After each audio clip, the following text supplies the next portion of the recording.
John, you're wrong about that. You cooked it up. It's 33 1/3, 66 2/3. Ah, you've cooked it up. Anyway. I think that's his impression of me again. Process. So again, I don't understand particularly where we're going, and I'm about 20 minutes into this video, so I think I should stop rambling at this point. Thanks for watching. Have a great day. It was a fucking ramble, Merb, and as usual with your videos now, not very educational.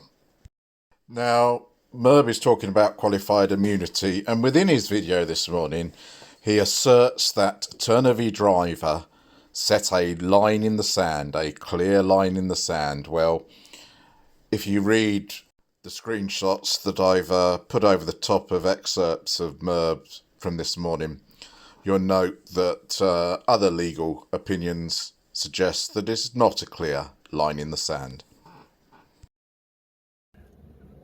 The court then has to look to see, has there been a line drawn? Has there been a line drawn? Because on this particular issue, we've just determined that it could go either way. A reasonable mind can differ. So where reasonable minds can reasonably differ, then what you need is a hard, bright line. You need something that you could hand to officers and say, look, this is where the line is.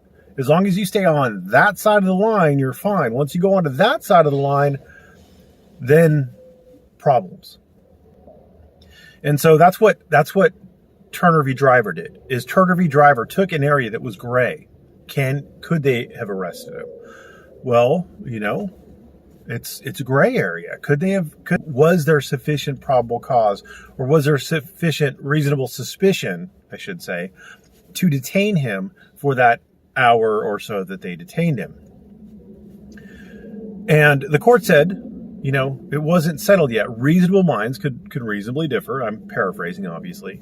But at the end of the day, here now is the new line. There is now a line that unless there are reasonable time, place, and manner restrictions that the officer could point at and say, I thought it was one of these, then there is no restriction on filming in public. So that's the gray area. So qualified immunity is intended to get rid of that first kind of third of the losers.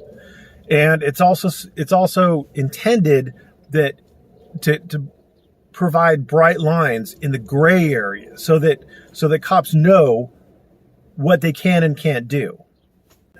Now that they know about it, they don't have an excuse. And now that they know about it, then it's fair game, because Turner v. Driver set the stage. Look, you can't do this. Now if they do it, now you can sue the pants off of process. So again, I don't understand particularly where we're going, and I'm about 20 minutes into this video, so I think I should stop rambling at this point. Thanks for watching. Have a great day.